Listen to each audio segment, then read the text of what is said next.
Mr. DJ. Hey, check this out. We got a great show coming your way.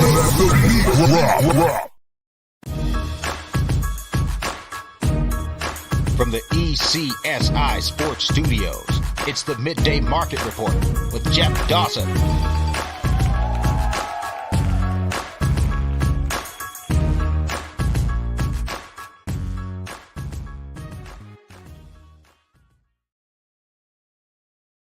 Hey sports fans, are you ready for an exhilarating gaming experience? Introducing VIPclub.lv, your ultimate online sportsbook and casino. VIPclub.lv offers a vast selection of sports, from football and basketball to tennis and baseball. Bet on your favorite teams and enjoy the thrill of the game. But that's not all. Our state-of-the-art online casino offers a dazzling array of games, including slots, blackjack, roulette, and live dealer tables. Win big with their fantastic promotions, rewards, and exclusive offers. Join VIPclub.lv today and get a generous 200% match welcome bonus to start your winning streak. Bet it, win it, and cash it at VIPclub.lv. Visit VIPclub.lv now and play responsibly. VIPclub.lv, your sportsbook and casino extravaganza. Must be 21 or older to play. Please gamble responsibly. Visit gambleware.org for help. Good afternoon, sports fans from all around the globe. I am your host, Jeff Dawson, East Coast Sports Investors, and this is your Midday Market Report for Thursday, June 1st. That's right, I said it, June 1st, with the one and only Mr. Pop DiBiase, live from L.A., our weekly trip to L.A. Shout out to the VIP Club. .lv, our new sponsor. Go check them out at www.vipclub.lv. A lot of great promotions. Shout out to the guys behind the desk, Mr. Ben Cohen, Mr. Joe Shea. Amazing work. The kid from USC, right near you, Pops, and Joe, who's right near me, doing amazing work for us. We can't thank them enough. But today we're here to talk some LA sports, and what other way to do that than, of course, with the one, the only Mr. Pop DiBiase himself. Let's bring him in. What's up, Pops? What's up? How you doing? How's everything?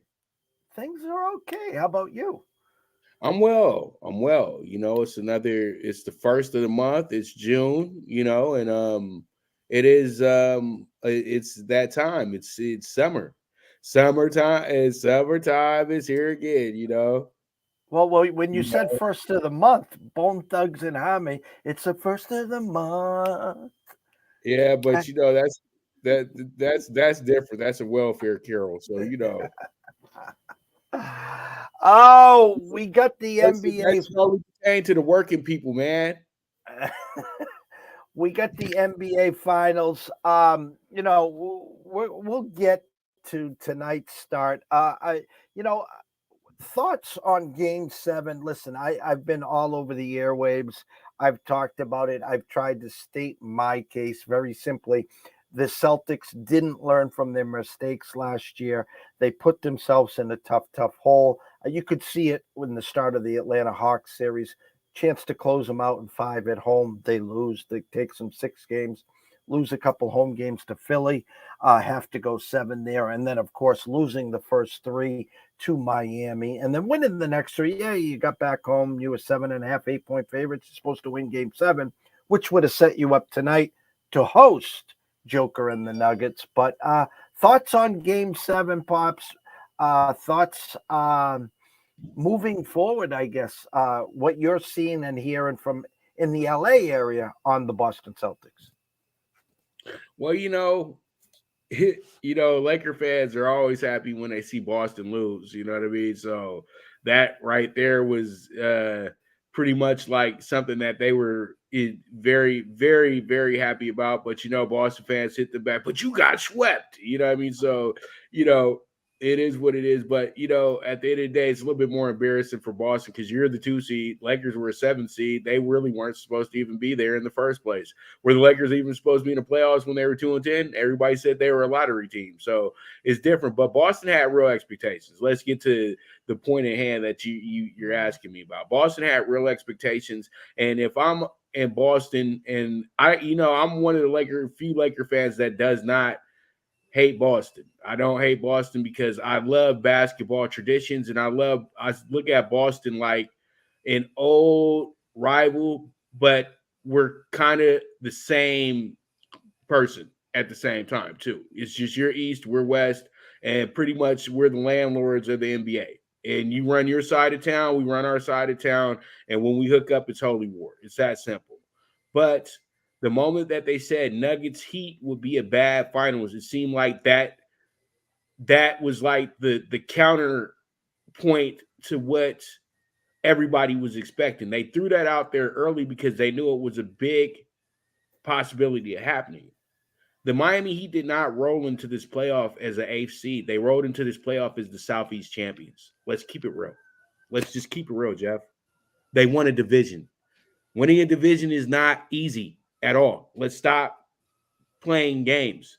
They played like the number 2, number 3 seed the last 2 months of the season, just like the Lakers played like the 2 seed the last few months of the season. So them being a 7th and them being an 8th didn't really matter in these playoffs because these teams are already top tier as is coming into the season. So Boston, I think, just lost on the simple fact that Jason Tatum got hurt early in the game.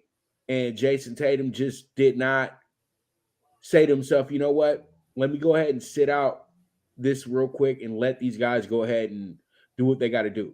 Because at the end of the day, he couldn't. Because Malcolm, nobody talked about this, but Brogdon was out too. Okay, Brogdon was not healthy at all. And Brogdon has been was the X factor. They don't talk about him enough because they're always talking about Tatum and Brown.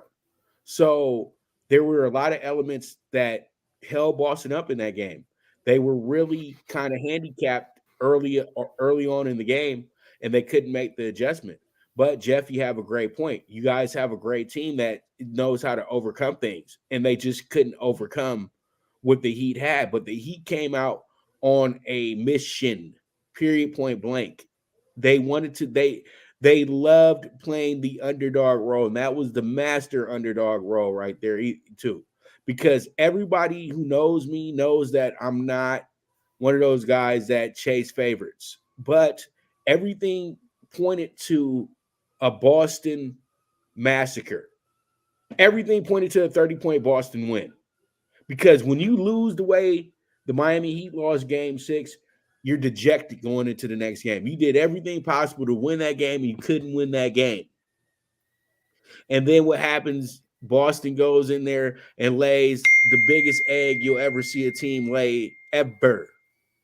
And I don't know how these guys are going to be able to even walk around Boston anymore, period, point blank. And I think that at the end of the day, the writing's on the wall. It's time to break up the band. It's that simple. I didn't want to see them do it. I didn't want to see Boston have to tear their team up. But I think that Boston has a lot of assets and a lot of power right now in that front office, and they're going to have to make some moves right now. You know what I mean? And I think that all in all, we love Jaylen Brown. I know most of Boston is a bigger fan of Jaylen than there is of Jason Tatum, but he's probably played his last game with you guys, to be honest with you, because I think that Boston's going to just go ahead and use that performance as a way to get the assets that they've been really pining for over the last few seasons. And, they're going to make a big stink about it. They're going to make it seem like, Tatum wanted him out or something of that nature and make a whole lot of drama around it. But at the end of the day, Jaylen Brown's just not happy to be in Boston. And this is coming from actual sources that are very close to him as well, too, that have told me this. I'm not just coming over and just having Twitter conspiracies and talking and shit. You know what I mean? The guy wants out, okay? It's that simple. But you can't play like that either if you want out. And it's like obvious that you possibly want out as well, too. but I don't think that affected his performance. Let's just go ahead and say that he played a hell of a game. And Caleb Martin, the game that Caleb Martin had, nobody imagined Caleb Martin having the game that he had. Caleb Martin was damn near couldn't miss in that game. It wasn't even about Jimmy Butler's 28. It was more about the 26 from him, because they didn't get much from everybody else. They just got Jimmy and Caleb. That's it. And Caleb played his part, and he hit the crucial shots that kept them with a double-digit lead. So Boston, to me, it wasn't really about their effort. It was just that they got shorthanded at the wrong time. And that's no excuse, because these are professional players, but they had a coach that couldn't make the adjustments on the run. It's just that simple. But I wouldn't give up on Joe Mazzulla, because he did a great job for what the position that they put him in. Yeah, he had a great talent and great roster, but a lot of teams in the NBA have great talents and great rosters and miss the playoffs by 20 games. So I think that Joe Mazzulla has to get another shot, and we can't put everything on coach. I know that everybody says 80-20, but you know me, I was a coach. You was a coach, Jeff. And I tell people this all the time. When these players win, they won for themselves. When these players lose, that's when you got to step in and say, you know what, it's on me. But when they win, you can't take the credit. But when they lose, you got to take you got to take that part of it. But if you can take it like a man on the chin, like Joe Mazzulla did, you deserve your job. You know, and Brad Stevens had his presser today, and it's kind of funny. The locals, Mr. Felger at 98.5 was trying to crunch some numbers. Jaylen Brown is, because of making the NBA all team, one of, I think it was NBA, 2? He was on the 2 team. And I'm stumbling over my words here. My point is, now he is, Boston can give him $290 million. He'll be making $59 million a year if they sign him to that supermax. And the following year after him will be $310 million for Jason Tatum. My point is, the Celtics don't have to pay him the $290. If Jalen forces his way out, he can get up to $215. So there's a difference of $75 million there. So the locals, Mr. Felger's trying to say, well, meet him in the middle at $250. You know, they were going over some contracts, and Mr. Lillard makes $60 million a year. The guy's making almost $1 million a game. I know, you know, math's off a little. He's making over $750,000 a game. How's that sound? So the NBA and their prices and their salaries are just outrageous. I mean, how can the NBA, an owner of a team, Wick, say, I'm going to pay $600 million for 2 players? That's what it would come down to. So, you know, the writing is on the wall. Jalen's been very voiceful. He wants out. Not out, but they talked about him going to Houston with Ime, with Harden, who will soon be in Houston. Talks about not liking the city of Boston. He has been disgruntled, but I think it really comes down to the fact that he wants to be a one. He wants to be an alpha, and it's Jason's team. It will always be Jason's team. And you know, I'm a diehard Brown guy.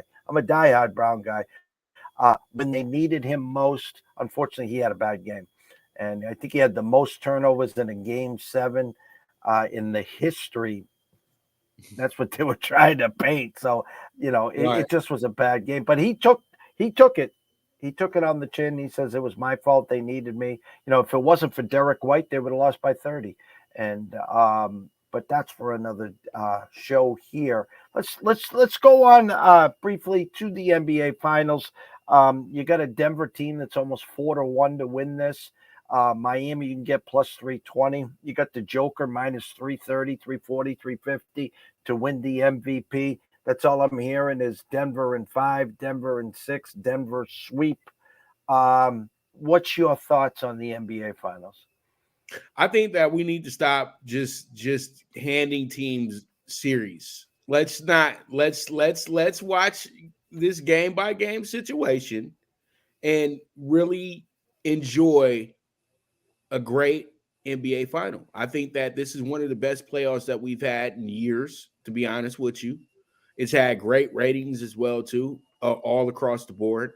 And I just truly feel like let's enjoy a great series because this is about to be a great series. This series is going 7. You know that right now. Get that. Siri, nobody asked you. Siri, it happens. I got an Apple computer, so pretty much, Siri sometimes thinks that she's supposed to be listening to everything. So, she is, by but the the way. Heat, yeah, I know she is, and I won't say who she's sending that information to, but we know. But we'll just go ahead and just keep it right here. We'll keep it copacetic. Don't want to say too much. I don't want my door getting kicked in right now. So, I feel like the Heat really are relishing the underdog role. I feel like if we didn't get it yet, then we ain't never gonna get it. You know what I mean? At the end of the day, the Nuggets are great. They're awesome. They're one of the best teams you could ever put in the NBA final ever of all time. When you look at the starting lineup, when you look at the bench, when you look at their top 8 players, this is probably the most well-balanced roster in all of basketball. Very simple. And they said, you know what? We're going to ditch the point guard.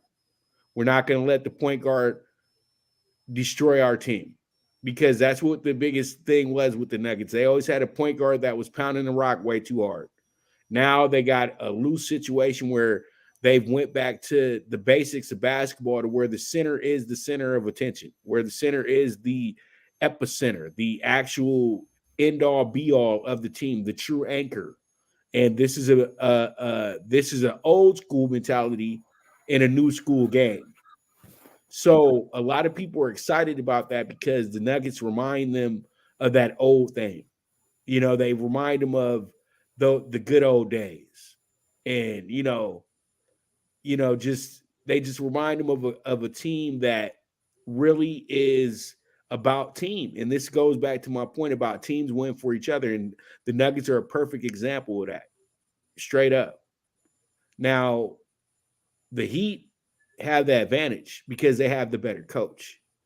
Spoelstra's rolling into his 6th final. And Spoelstra has probably the best finals resume of all time. And not because wins and losses, it's because who he had to coach and who he had to deal with in those times. Jimmy Butler, y'all can love him as much as you want to, but he's a difficult guy to coach from what a lot of coaches said, because he has a certain mentality. LeBron James, another guy, very difficult to coach because he is a guy that does accept what the coach is talking about, but he thinks that he knows more than the coach because he possibly does. You know what I mean? So pretty much you have a guy that had to go through guys that walked into Pat Riley's office and said, fire the coach. And he's still here. That's how good of a coach he is because other coaches have been fired for way, way, way lesser things than Spoelstra. Spoelstra's had points where they struggled badly and it didn't look that great, but he always figures out a way to motivate him. I always feel like he's Pat Riley's son when it comes to basketball. Straight up. He's not a Pat Riley clone because he's in the new wave of what basketball is today. He's a guy that just understands the game in every facet of the word, and pretty much he knows how to get his players to play with a big effort. And this comes back to the days of the big three when he used to have to coach up the rest of the team. The big three can do it on their own. I can't say much to them, but the rest of y'all, I'm going to coach you up. And that's exactly why you got undrafted players doing what they're doing right now, Jeff, because he's used to that. He's used to dealing with guys that are, on their last chance in the NBA and, they need that extra oof. He's the perfect coach for that because the way he came into the game, video assistant.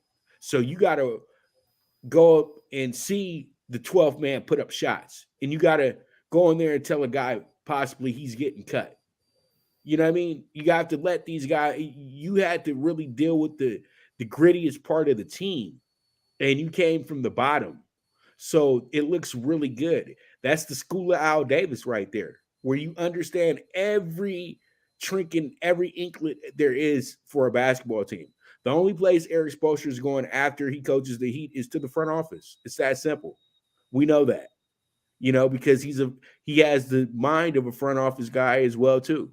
But he's a great coach who's very underrated. And that's why I say that this might be his finest hour, because this is his finest coaching job. And I know I said, oh, coaches, this is a coach that in a way has made such a great impression on the basketball world that he's able to get his team to play in a way that is relentless in a sense. And it really is the greatest possible underdog story in NBA history that could be written right now if they go ahead and win these finals. I'm not giving anybody the finals yet. I want to watch these games, see how it goes. But if I had to lean towards something, if I'm looking at big value, I would say give me the Heat in 7, 12-1. No problem. I'll take it. And the way that they played on the road against Boston, that gives me all the confidence in the world when we get into the situation again. Because I'm going to keep it real with you. Boston's a way better defensive team than the Nuggets. And the way that the Heat were able to break the Celtics the way that they did is amazing. And I'm saying to myself that Denver is going to have to bring it on the defensive end. They can't rely on just being athletes all day. They just can't do that. They can't rely on Jokic being able to just go crazy, because he's going to have his hands full with Bam. I know that they keep showing numbers and things like that to make themselves feel good, but Bam's going to make him play defense too. That's the thing. So, and sometimes your offense can be your best defense against the guy that you're trying to get out the game. So this is going to be a good one, man. The only thing that makes it look like it's a David versus Goliath is the fact that the Heat are eighth seed. But I consider them a division champion, going at another division champion who happens just to be the 1 seed in the Western Conference. So I expect a really good game, and I'm gonna sneak it out here before my show. But I love the +2. What is it? +270 tonight on the Heat. 275. Give it to me. Give it to me. Because this team has been killing it on the road. They won 3 straight road game ones. Let's go ahead and make it 4. Go ahead and go get the big girl. And people ask me what happened to the Celtics. And I just said, Miami has it. And the Celtics don't have it. The Celtics have some stars.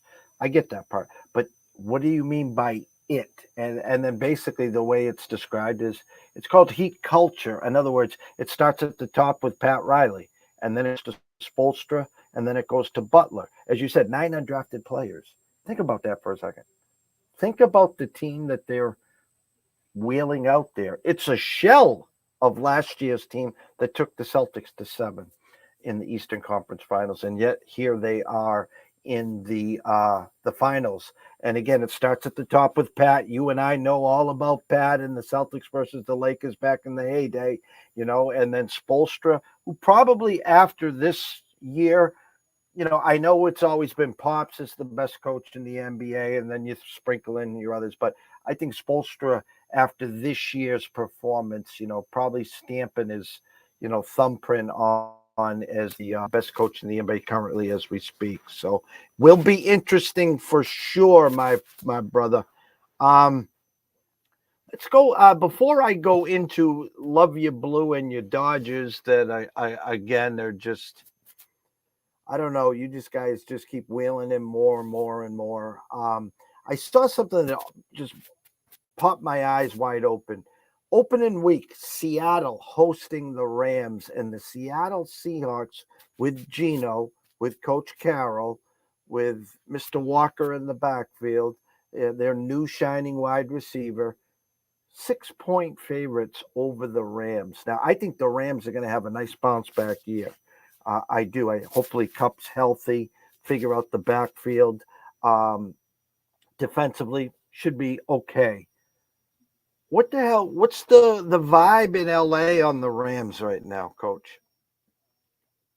Well, what's going with the Rams? I'll be like, well, I don't do Rams too much because I just don't know. I kind of gave up on the Rams after, all the bad moves Sean McVay kept making, and then thinking that, and then when he tried to run off and say, oh, I might leave because we had a bad season, even though I'm the one that made us have a bad season because I sold away the whole team so I could bring in, got two guys that were super injury prone. Then one of them, you didn't want to sign him back, even though he was the reason why you won the Super Bowl. And then the other one, you didn't want to sign back just simply because he was asking for too much. So, I think that it possibly can be a bounce back season, but what do they have? Matt Stafford is just is now even older and even more of a liability for the injury list. Cooper Kupp should be back. But is he going to be Cooper Kupp still? You know what I mean? Because that was a real nice injury. And this is the second time around. You know what I mean? So, Edelman and Welker had pretty much the same type of situations happen to them. And they kind of regressed a little bit. But they had Brady, so you didn't see it. You know what I mean? And there's no running game there. Who's running the ball? That's my biggest question as well, too.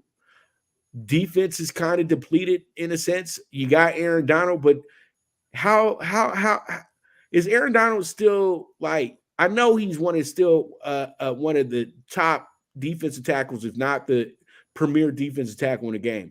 But is his hunger still there? He already won a championship. He's already won a defensive player of the year twice or two or three times. He's went to the Pro Bowl every single season of his career. Like what does he need to do? And I saw that last season where, well, I don't have to go 100% because it don't matter because I already got what I need to get. I'm going to get my little stats, but, am I going to really make the extra effort?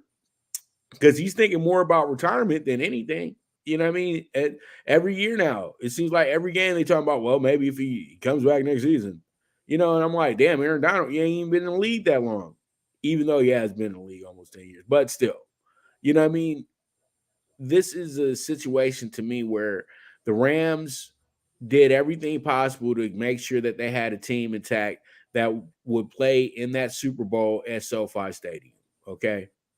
And they did a mission accomplished. Now we go back to being who the Rams truly are, a middling franchise in the NFL. You know what I mean? Kroenke seems like he'll go ahead. Kroenke wanted to make a great impression in LA because he finally got to the city he always wanted to be an owner in. And he wanted to make sure he did it with a splash. Now it's back to being a conservative ownership situation, just like he is with his Avalanche, just like he is with he owns the Avalanche, right? Or Who's the Blues? that? Kroenke. I'm not sure which one. I thought, yeah, I think one of them owns the Avalanche, but he used to own the St. Louis Blues. So the son or one of them owns the Avalanche. So you got the Avalanche and the Denver, the Nugget, thing going on. So you can see now that the Nuggets are the focus because Nuggets were the first team he had. And so pretty much let's focus back in on the team that originally brought me these other teams. So we're going to focus in on them a little bit more. And then everybody else, when I'm ready to do something for you, I do it. Because simply you're finding players for parking in your parking spot. Come on, dog. Come on, dog. You know what I mean? Why? Because he need to get that money back for that beautiful stadium he had to build. That wasn't taxpayer dollars that built that stadium. That was came right out of his pocket and his group. And pretty much he overspent on salary.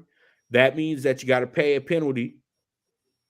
And now it's time to get my money back. So I'm not going to be doing too much extra investing on the Rams because I did everything. I got them a championship. And I know this is not a winning franchise. This is a middling franchise at best. The old school Hollywood Rams. That's all it is. A team that we can put in movies and talk about. But right now, I would say this.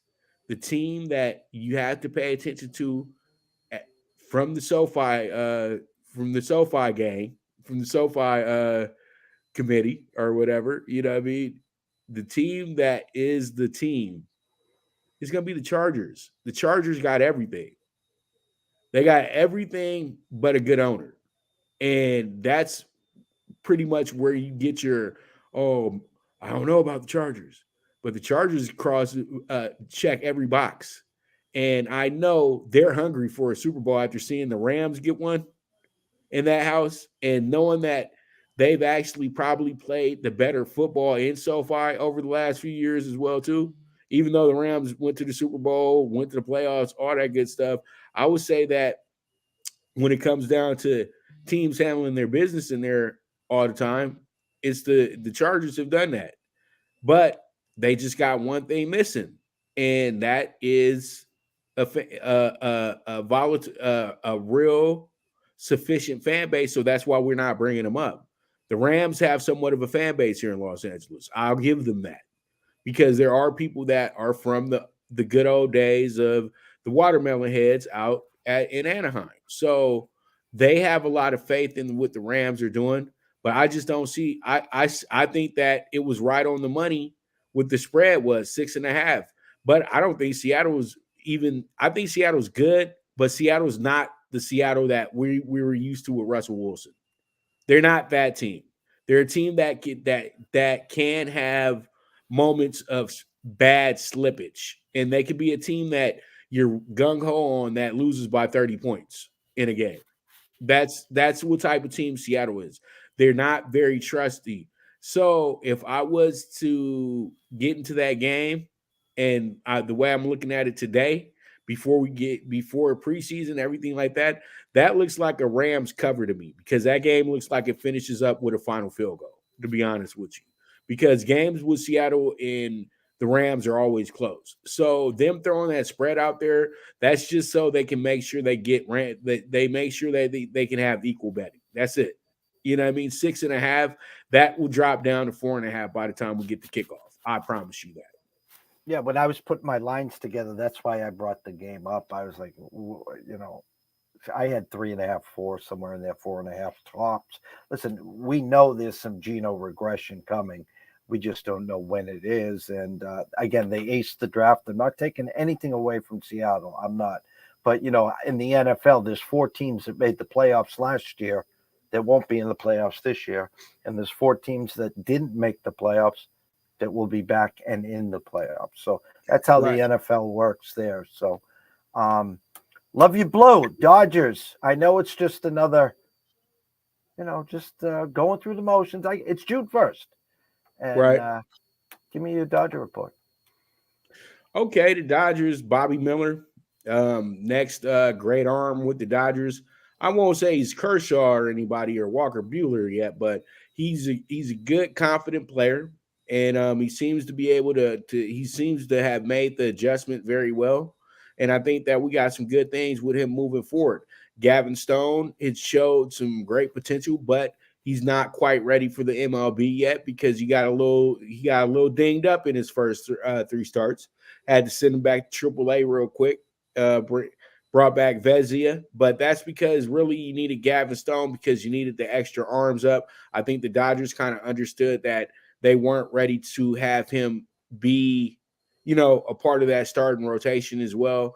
The Dodgers, though, the pitching is kind of a question right now because when you really look at it, the Dodgers really only have 2 to 3 sufficient pitchers because I think Julio Urias has been out as well too for about a week or so. So pretty much the Dodgers are down to 2 actual starters that were a part of the rotation. Well, 3 because I got to consider Thor, but Thor is not going to be starting for much longer because I know Dave Roberts isn't going to keep just shooing him out there, and he's not doing that well. But he's not giving up 5, 6, 7 runs a game. It's just that it's the trickle down effect. He'll come out, he'll give up 3 or 4. Then the bullpen does. It's like the tired day for the bullpen, so they're giving up a bunch of runs as well too. So it just kind of just turns into a real ish show. I'm not trying to cuss on Jeff's show. I'm practicing for the next level.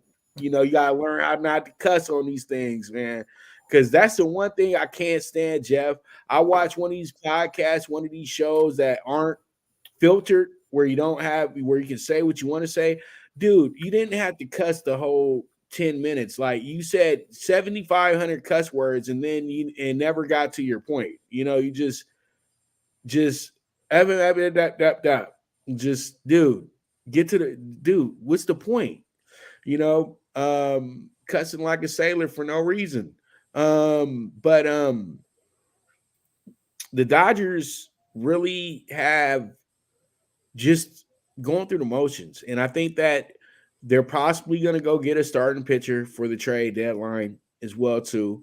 I think that somebody brought up a good point the other day. I said, let's put Thor in the bullpen. It worked for the Phillies last year in the playoffs. And somebody's like, nah, just get his ass off the roster. And I said, well, might be a good idea too. But no, you don't want to have guys like Thor that that can, if you just let Mark Pryor keep working with him, he'll turn the corner. You know what I mean? He got a great pitching coach in Mark Pryor. So if you get him more runs, we might not have this issue. You know what I mean? Like when it's his pitch day, maybe you can score a little bit more runs for him, and then he won't have to look so bad. That's my biggest pet peeve with the Dodgers. Even though we got some great hitting going on, Freddie Freeman, as usual, MVP candidate. Mookie Betts, as usual, MVP candidate. But the biggest plus to me is JD Martinez. JD Martinez seems to be a guy that's very clutch for the Dodgers in the designated hitter spot. The Dodgers didn't have that good of a designated hitter when it comes to JD Martinez. I feel he's an upgrade over Justin Turner, who was our DH a lot last year, but he was the third baseman as well too. And Max Muncy, let's not get too hard on Muncy. Muncy is in the Adam Dunn category now. Every time he gets a hit, if possibly he's going to be a home run. Even though he's not hitting the ball as well as you want him to be hitting it, it's when Maxie's hitting, he's hitting. And literally, you might have to wait 2 or 3 games, but he's still hitting. That's the whole thing.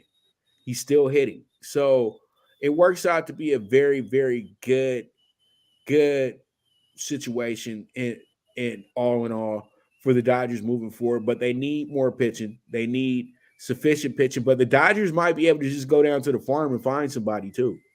That's how good the Dodgers are. The Dodgers had Covey out there last week. He jumped into a game for Sean May, wound up pitching 6 beautiful innings, and then he winds up having to be put DFA'd because the Dodgers had to bring somebody up because May got hurt. And he got DFA'd. They claimed that guy in a few hours. He went to Philadelphia and was starting that Sunday against the Braves. He got blew up in that game, but still, he had me betting the Phillies on Sunday Night Baseball, and that was a mistake, 7-zip. And shout out to Leslie as well, too. Leslie Locks, me and her she likes to do these collab plays. So I was like, all right, we'll do the Phillies today, money line, let's plus 1.5. It wasn't even money line. It was plus 1.5. And I felt pretty bad when it was 7-zip. I felt like, damn, what's called it? I'm not looking like the primetime capper. I'm looking like the schmo on the corner. So, it is what it is, but that's baseball though for you. Like I keep telling people, and ish happens. You know what I mean? So yeah, the Dodgers are in good shape. They got to keep the Diamondbacks where they're at because the Diamondbacks are pesky. They're not going anywhere. The Giants are actually playing really good baseball. Nobody's talking about that right now, but the Giants are kind of getting it together, and I know that they're getting real motivated. That's the right rival for the Dodgers anyway when it comes down to rivals, And then your San Diego Padres just going through the motions right now. I think that they just lost their TV deal too. So pretty much they may be in last place this weekend by the end of it as well. So, all that we're gonna take over the West and we're gonna do this, that, and the third to the Dodgers. As my man said what is it? The one movie that I know you love this movie is Chevy Chase movie, is golf movie. We're waiting. We're waiting. That's what Mo of the Dodgers are on right now. The Padres. We're waiting. And they don't want to say this, but the Dodgers really dodged the bullet with Soto. I know they beat the Dodgers in the playoffs because Soto was so huge, but Soto's regressing, and he's going to ask for $450 million. The guy hasn't hit 300 in 2 years. The Dodgers know what they're doing with this one, and the Padres don't know what they're doing with this one because the Padres are going to be stupid enough to pay this guy and really put their team in a bad financial situation. It doesn't matter how rich these owners are. They're rich for a reason.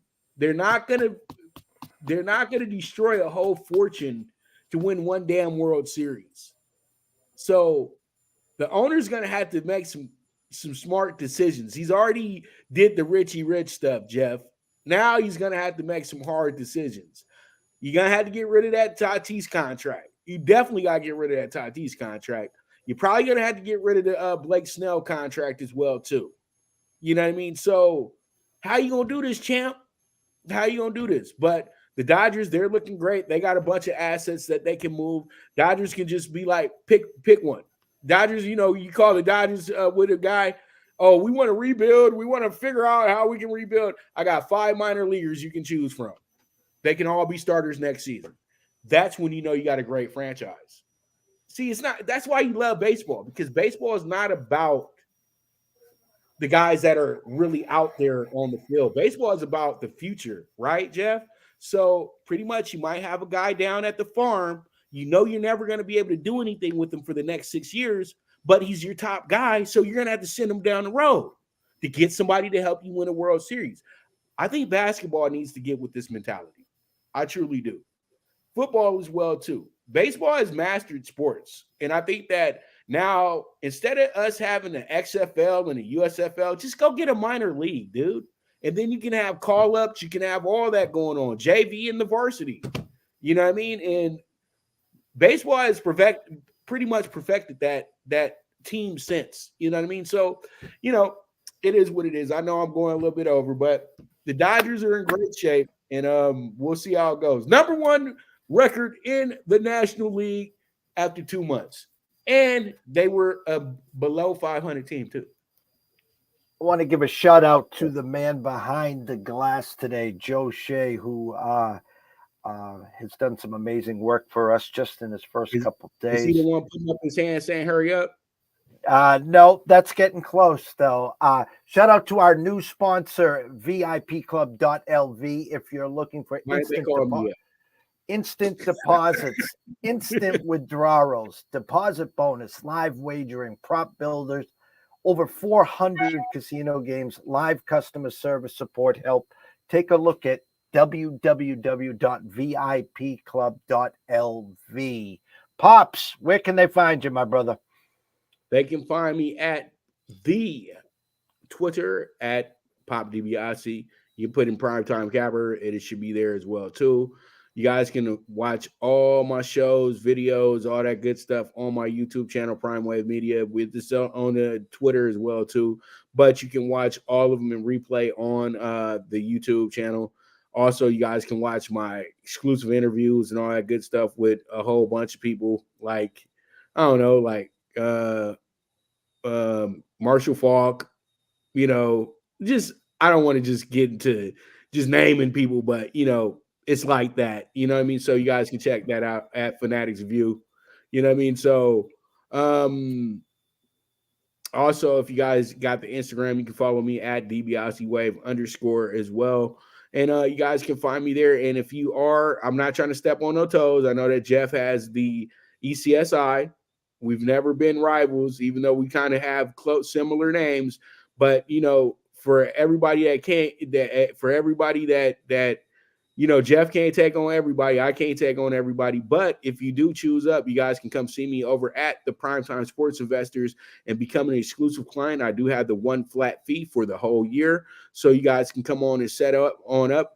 Last month, we went 21-9 when it came to client dog bets last month. So you guys have to understand I'm about ROI and not about giving you a lock. I'm about giving you some money. So that's, a little bit different from your average capper who's just out here giving you guys whatever is the easiest bet of the day. So, pretty much you guys can hit me up about that. If you're kind of unimpressed with Jeff, just kidding. I'm just messing with you, Jeff. Don't worry about it. Don't think I'm trying to be one of those guys. We got the guys that will be subliminal and stuff. Your subliminal rivals, you know what I mean? But all in all, though, man, you guys can hit me up at those spots if you are interested. But let's just keep the good times rolling, man. I talk this sports thing every day. You guys tune into the show. You guys can talk to me. I'll answer questions. That's whatever you need me to do. But one last thing I want to do before we get off the show today, I want to go ahead and send a shout out to Brenton Norwood, one of my clients, great boxer from Mississippi by way of Las Vegas. Now, he actually lost his son 2 days ago in a terrible car accident out in Mississippi. And I just wanted to make sure that I acknowledge that and that condolences to young Keegan Norwood. He was a great kid. He was a good kid. He's a young kid. And, it's just really sad to see such a, precious young soul leave this earth so quickly. So I just want to make sure that I send a shout out to Brett and condolences once again to young Keegan. And, we're with you, brother. That's all I can say. Great job, Pops, as always. Thank you. We will circle back the wagons next week at this time. I wish you the best of luck today, tomorrow, and for the weekend. For everyone here, please go follow Pop at Pop DiBiase at Prime Wave Media. You can follow me at EC Sports Invest in exactly 10 minutes. 10 minutes. Myself and Dan Alexander will get on some Premier Lacrosse to talk to him about some stuff going on in Philly as well. And so everyone, again, shout out to the man behind the glass, Mr. Joe Shea. Great job. Keep it up. I'm going to close with a quick question. Hold on. There it is. Thank you so much from our buddy Connor. He says, thank you both very much and prayers up to Keegan. So I'm going to close with our new sponsor commercial here, and then we will be back in literally 10 minutes, guys. Thank you all for watching. It's been great, and we will see you soon. As Pops likes to say, toodles. Hey sports fans, are you ready for an exhilarating gaming experience? Introducing VIPClub.lv, your ultimate online sportsbook and casino. VIPClub.lv offers a vast selection of sports, from football and basketball to tennis and baseball. Bet on your favorite teams and enjoy the thrill of the game. But that's not all. Our state-of-the-art online casino offers a dazzling array of games, including slots, blackjack, roulette, and live dealer tables. Win big with their fantastic promotions, rewards, and exclusive offers. Join VIPClub.lv today and get a generous 200% match welcome bonus to start your winning streak. Bet it, win it, and cash it at VIPClub.lv. Visit VIPClub.lv now and play responsibly. VIPClub.lv, your sportsbook and casino extravaganza. Must be 21 or older to play. Please gamble responsibly. Visit gambleware.com.